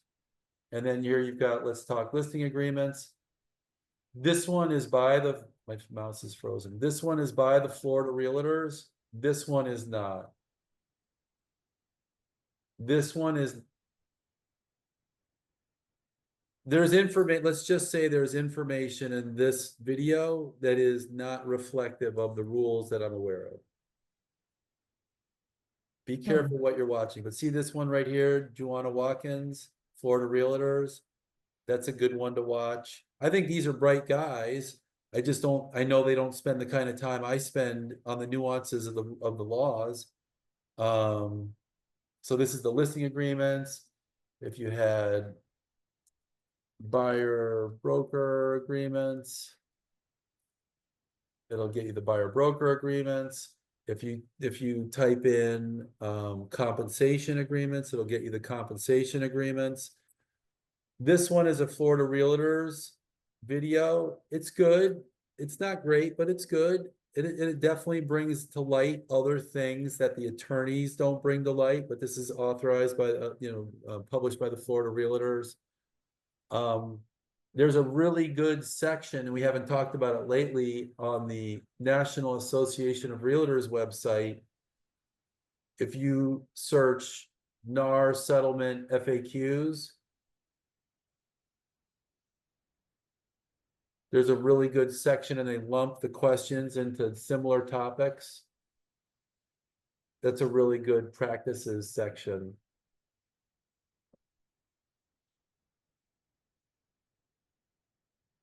Be careful about these I'm not going to go into detail about it, but I watch a lot of this stuff that's not published by the Florida Realtors. And although I'm not in favor of the position that the Florida Realtors has taken in our forms and their statements of not legal sufficiency, that really galls me.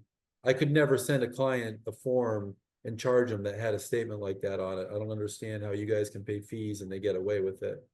But the stuff that they do publish on their videos is, black and white, statements of the law, statements of the rules. You're not going to get in trouble. I will say, though, when they're talking about the listing agreement, they're talking about that Section 3C. They don't even know what they're saying. Like, Yeah. I don't want to say too much. 3C. What is 3C? 3C was the section of the listing agreement that talks about, was this the as is? Section 3C is this section. No, I think you're on the as is. Oh, no, there you go. 3C is the 3C. box right here. So this is in the Oh, section yeah. where you're talking about price and terms, and everybody has a different opinion about what to put there. And Christian and I emailed the agents, the attorneys at Florida Association of Realtors, Florida Realtors Association, and we got a couple of different answers. My combination of all the answers that we received is you put the number that you derive within the listing agreement. Can't you just put to be determined? Yeah, but what they want to do, if you listen to the video from the Florida Realtor's attorney, you want to put them on notice of something. So when you're talking lower in the agreement, it's all percentages. In this particular section, it's a dollar value, so that it's supposed to be aimed Okay. at transparency. So you write 3% and 2% all over the place, and you have some seller that doesn't really understand what that means in the big picture. They're on notice that 3% of $300,000 is $9,000. I guess there are people calling the Florida Association of Realtors saying, "Oh, I didn't know what I paid for. I didn't realize 3% was $9,000," and now they know. Well, what if we put 0? If you put 0, then the form is in conflict with each other, because if you put 0 and you elect C, that the seller is paying no concessions, that would be consistent. But if you put B or you put A, or you use your language in your form, and seller is going to pay concessions to buyer's agents, that gross dollar value in the worst case scenario would be the value you put in 3C. But if I put C, Yeah. wouldn't whatever's an additional, 0, wouldn't whatever's in additional terms supersede C? If you put C and you use your additional Okay. term language where the seller And was the only one paying you, that Yeah, would and I be- put 0 here. I put Yeah. 0 in C. Yeah. I don't think that'd be a problem. Seller will pay mortgage discount, other closing costs or concessions.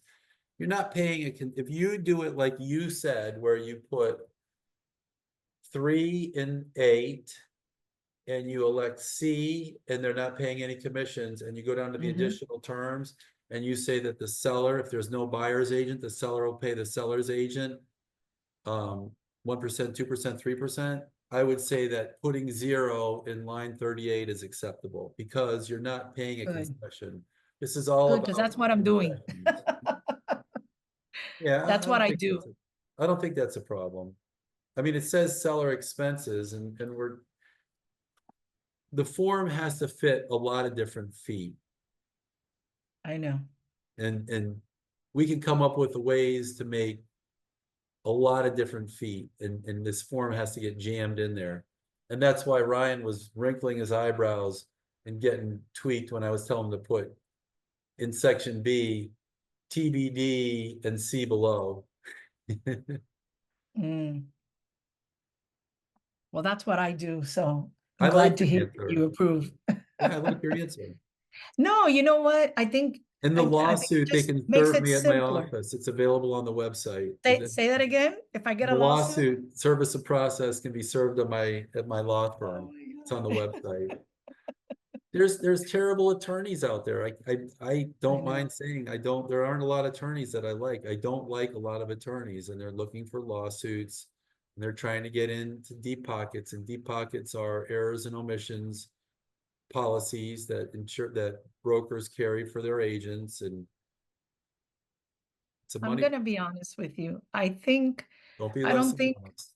I don't think agents realize our responsibilities, our fiduciary duties, and our duties to the clients, how serious, how technical it is, because our profession has been just thrown out there that anybody can get their license, and they don't really realize the responsibility that we have. And I always think of myself as like an attorney representing my client, protecting their best interest, you know, keeping everything confidential for them. And I just naturally do that. And when I read it in the contract, I said, agents don't realize how important we are and how serious you need to take this. And people say things that they shouldn't be saying and doing things they shouldn't be doing. They're opening themselves up to liability left and right. So I have that attorney mentality, and I'm one of the few agents that does read the contract constantly. When they do the revisions, I read it and reread it and understand it. You want to And be I my think co-host? that hopefully agents will learn. They're going to learn the hard way with lawsuits, because sellers and buyers, they're going to get savvier, I should say. And they're going to start suing us, and people are going to learn the hard way, unfortunately. Well, you know what's really unfortunate is plaintiffs' attorneys driving up the cost of doing business. And that's the way our judicial system is structured, and I get you. But if you go to Europe, my wife and I were just in Canada for our 25th wedding anniversary. There's no plaintiffs' attorneys advertising because there's no recoveries. If you trip on the sidewalk and you break a tooth and hit your face and break a tooth, there's no one to recover from. In Canada, they laugh at you because you tripped. You weren't watching your feet. In this country, we laugh at the homeowner and we sue them. And this report, I brought it up, you know, I'm always kind of like, there's a lot of stuff I can bring up in our shows that I don't, because I don't want agents to feel bad, but I wanted people to understand the gravity of what we're dealing with. And just like you were saying, you read the contract over and over. There's agents that I have agents that have practiced 40 years and they tell me I've never read that paragraph. Yeah, it's sad. Top producing agents in Palm Beach County. I didn't know that was in there. A matter of fact, that exact provision about leases and estoppel letters in the 5-day due diligence period, the 5-day window. I knew that. As a matter of fact, there's something else that's in our contracts that I called the legal hotline for Miami Association of Realtors, or the Florida Association of Realtors. And that attorney agreed with me that clause, it contradicts itself. And I said, that needs to be changed. That should be brought up to somebody. They told me they would, but I don't remember the clause. And I think it might have been like in the condo addendum, but that's another day. I'll look it up, and one day I'll bring it to you and show you what a terrible phrase they had in there, or sentence they had in that clause. That I was like, this can't be. It's totally contradictory to I'm gonna show you two clauses that nobody knows exist. And if you know this exists, I bet you I do. But I bet you I do. you two clauses. I'm gonna show you two clauses that nobody is aware of. 99% of all agents aren't aware of. So in the financing section, failure to use good faith and due diligence, that's a buyer's default. Sellers don't have to get back inspection period money, escrow money during inspections periods. And it's a simple letter to the buyer's borrower that says, hey, did they get you back everything you needed when they got it back to you? When you asked for the employment records, did they get it back to you right away? That's a buyer's default if they don't. Yeah, they didn't use in the contract that the buyer shall keep everybody involved, and the seller's allowed to contact, and the seller's agent's allowed to contact the broker and the mortgage broker and ask them questions. And so here's one that people that flies by the radar all the time. Just like the application process, you're supposed to apply within a certain time. And I called to verify, was the application, because it's, you know, in the financing, it says 3 days, 5 days, you know, 1 day, whatever you want to put there. And I called to make sure, because that's a breach of contract if they didn't apply to the lender. And so, yes, I get what you're saying. See this section, this line right here, line 100, loan approval, which requires buyer to sell other real property shall not be considered loan approval unless rider V is attached. So nobody attaches rider V. Nobody looks at the Wait a minute. Let me read that again. Loan approval, which requires buyer to sell other real property. So that's if you're using the subject to sale of another property. No. You don't even have to have it in there. And I can tell you of a bunch of instances where that wasn't even included in there because buyers had tons of money and they thought there was no issue and blah, blah, blah. So what happens is if you give the buyer's approval and the buyers, you should never give the approval from the lender to the seller. As a standard operating procedure, the contract only requires that you give written confirmation that you got the loan. But there's a whole bunch of conflicting terms because, all right, so start at the beginning. You never want to give the approval letter. A loan commitment, the loan commitment, you never want to give a loan commitment. You only want to give a written statement that the buyer did or didn't get their loan during the loan approval period. If you don't give a written statement, then the seller has the right to cancel the transaction within 3 days of the. Within 3 days, correct. And if you give the loan approval letter and the loan approval says it's subject to the sale of buyer's other property, that's not a loan approval. And the seller can still cancel. And I've seen half a dozen of those over the years where savvy sellers canceled sales and mustered buyers into paying more money because they had kids coming and starting school and buyers with new jobs and all those things. So this clause takes care of that. So if they have to sell a property, that loan approval, and it appears on the loan approval, it's not an approval unless Rider V. What is Rider V? Is that the subject to sale of another Yeah. property? Yeah. Yeah. But So- sometimes you have buyers that have a lot of money and agents that don't care because they know the buyer is going to close whether they get their loan or not, and they don't give a loan approval. Or they give a loan approval that says it's subject to the sale of another property, and that's not a loan approval. And sellers have the right to cancel because maybe they just got better offers. And so now they Well, that's the why I loan- keep accepting offers. Until the- Because and if the situation arises that I have an out, because that's why I read the contract. I look for all the outs the seller has, because there's all buyer outs, but the seller has a few. So I watch those like a hawk, because if we have a better offer and we want to take it, now we have an out. Yep. Now, yeah. I mean, I could bring up more. So here's if I'm confusing you, just tell me to stop. But then No, you're not. so in the contract, it says that you're going to give. Here's where it says about the buyer authorizes buyer's mortgage broker, lender, and closing agent to discuss such status. That's where it's authorized in the new contract form, where you can contact the broker directly, even if you're on the seller side.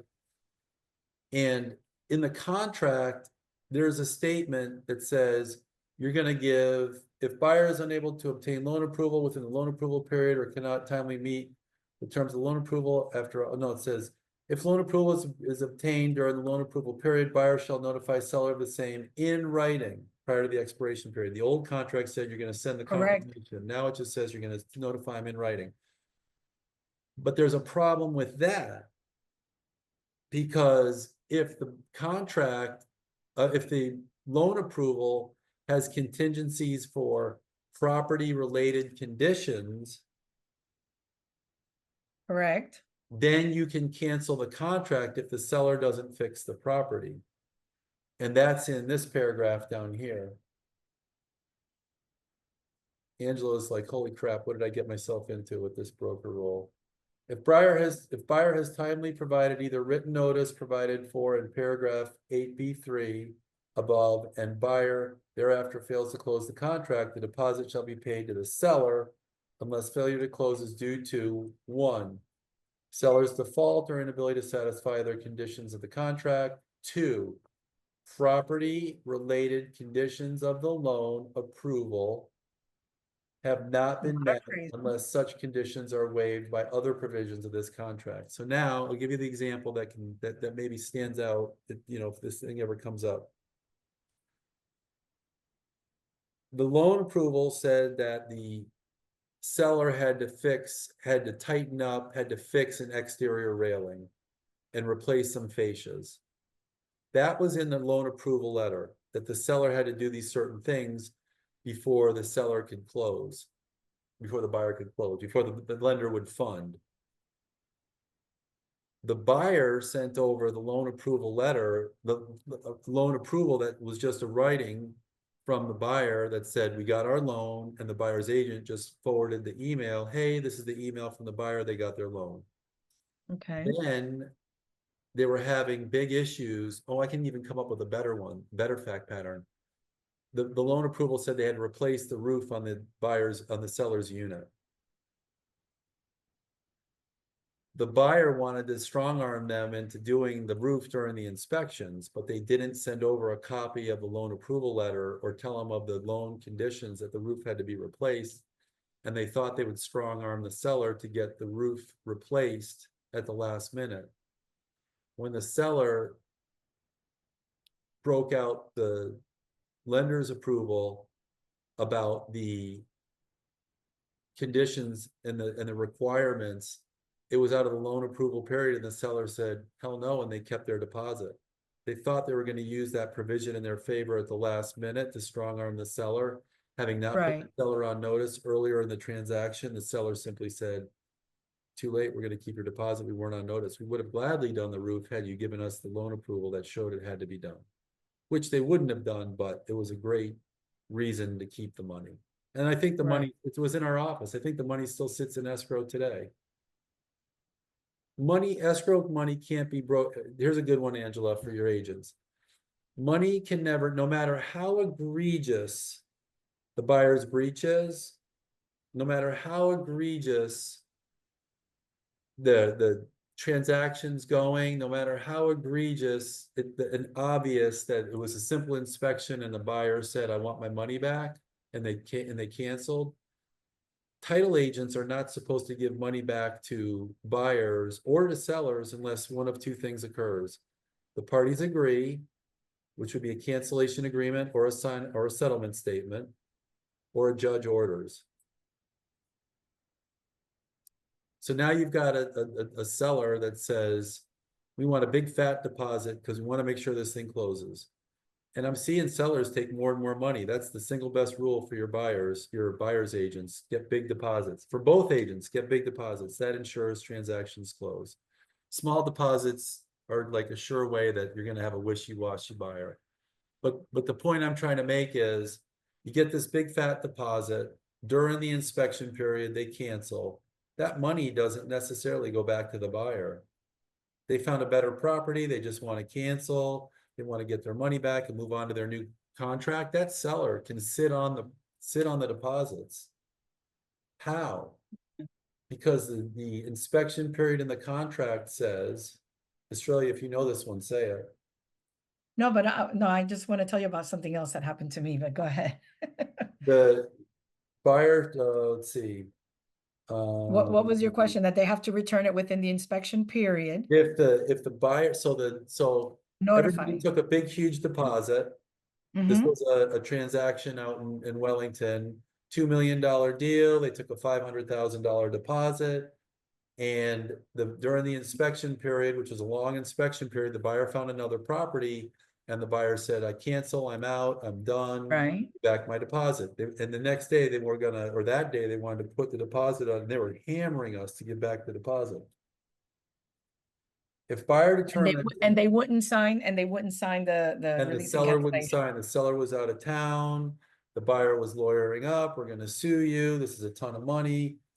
If buyer timely terminates this contract, the deposit shall be paid and returned to buyer. Thereupon, buyer and seller shall be released of further obligations under the contract. However, buyer shall be responsible for prompt payment of such inspections and repair or damage to the restoration of the property resulting from such inspections, and shall provide seller with paid receipts for all work done on the property proceeding from such inspections. So, the buyer, it was a big horsey property. It had a septic, and the buyer hired a septic installation company to come and inspect the tank. The company drove this gigantic truck instead of driving a little pickup truck. They drove this gigantic truck onto the property. They had a tiled driveway, like a 1/10 of a mile long. It was ridiculous. And so they drove this giant truck up the driveway. They loosened up the tiles. and the seller was out of the country, high net worth people. And they said, we're not giving your money back till we get back into the country and we can do an inspection and make sure you didn't destroy the property. And sure enough, the huge truck that the buyer hired loosened up the tiles, and the retiling of the property was over $100 grand. Wow. Wow. Yeah. So giving buyers advice that they can cancel during any time of the contract and get their money back is true. They can wake up in a bad mood and get their money back. They can wake up. Providing they don't mess up the property. Provided the seller either A, doesn't read the contract, or B, there was no destruction to the property. But even if they didn't destroy the property, the seller can Yeah. still say, hey, we are not giving you your money back today till we inspect the property thoroughly. Yeah. Might as well stay in the deal because we're not going to give you your money back for 30 days. I like it. I like it. No, what I was going to tell you was that I've had 2 instances where we kept the buyer's deposits without the release and cancellation.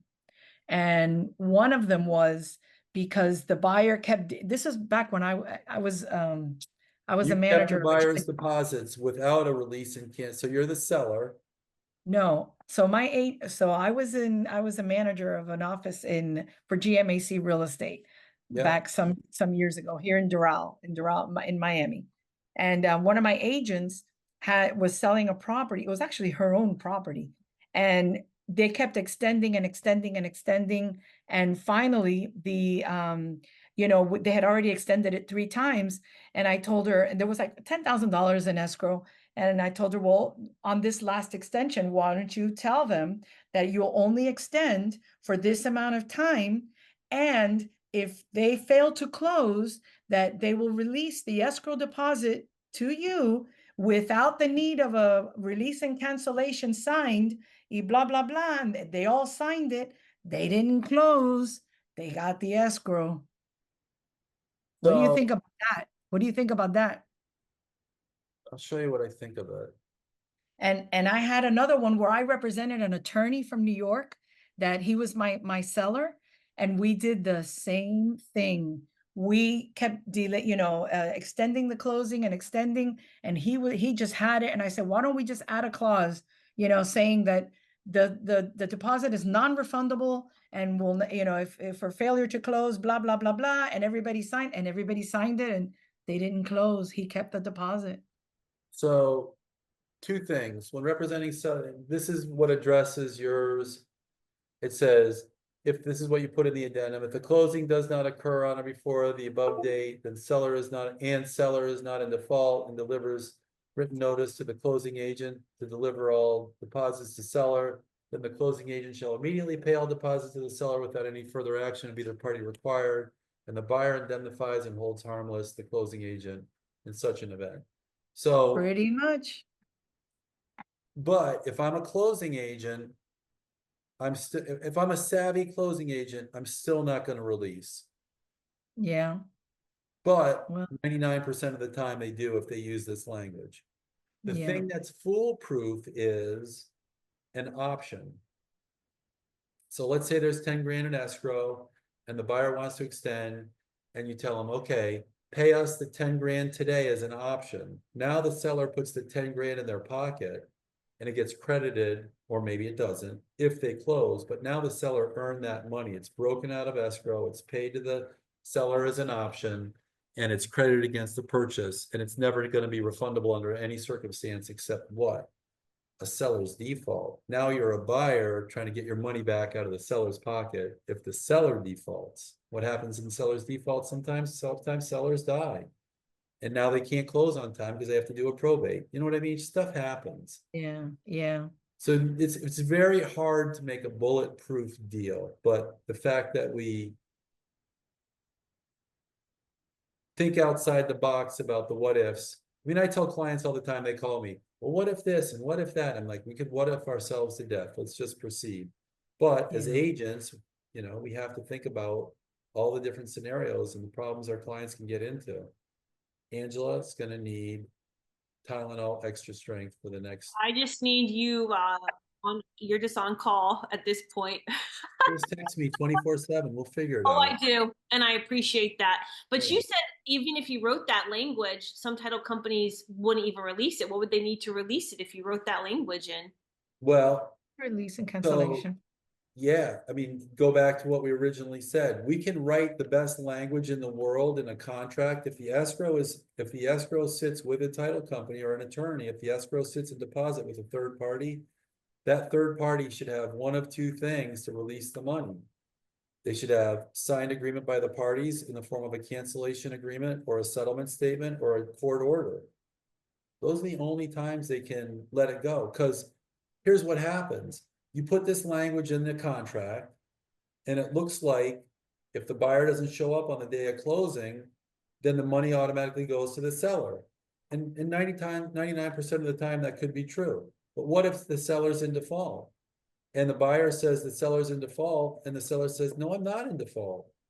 Is the seller in default? Maybe they are, maybe they aren't. Now the title company has to make a decision whether they're in default or whether they're not. And if you take this language out, I mean, this is where it really starts to get mind numbing. You take that language out, now you're a buyer, and you think a little bit outside the box, and you're like, well, what if the seller just doesn't show up to closing? And I don't show up to closing. Now the escrow agent's supposed to pay the money to the seller. You know what I mean? What if the seller does something nefarious? So you have to put the language in there. And that, at the end of the day, an escrow agent only can pay a party if they agree or a judge orders. Okay, And- yeah, so I guess if they don't sign a cancellation of contract, then it just has to go to the courts to decide. Or just Yeah. sit with the escrow if nobody sues for the decision.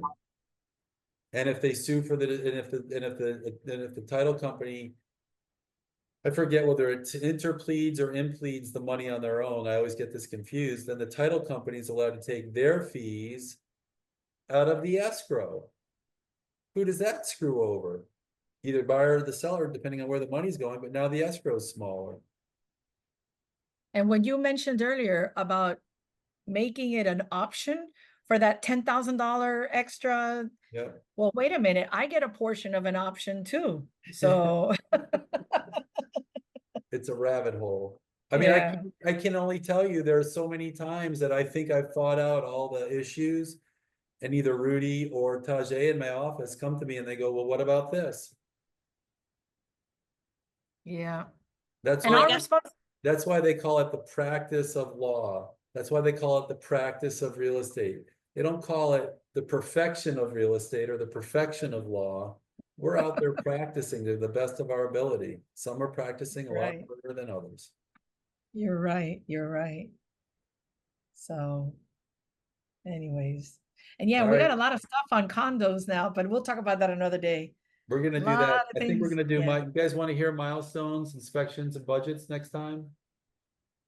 Yeah, I think it's really relevant because there's so many duties that are on sellers agents, and now with sellers agents not fully understanding their duties, they fall on buyer's agent's shoulders. So everybody has to know this stuff. You got to line it up at the time you're getting the listing, and you got to execute on the day you're getting a contract. And if you're dealing, we've all seen it, you've got sellers agents that are dead wood and you're a buyer's agent with a little bit of savvy. Now you're doing both of their jobs. Yes, sir. And then we had a great one in Tajay's deal, days before closing.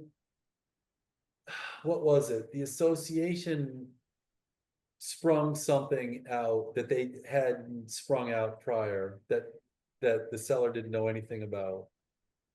So we can talk about how to handle all those.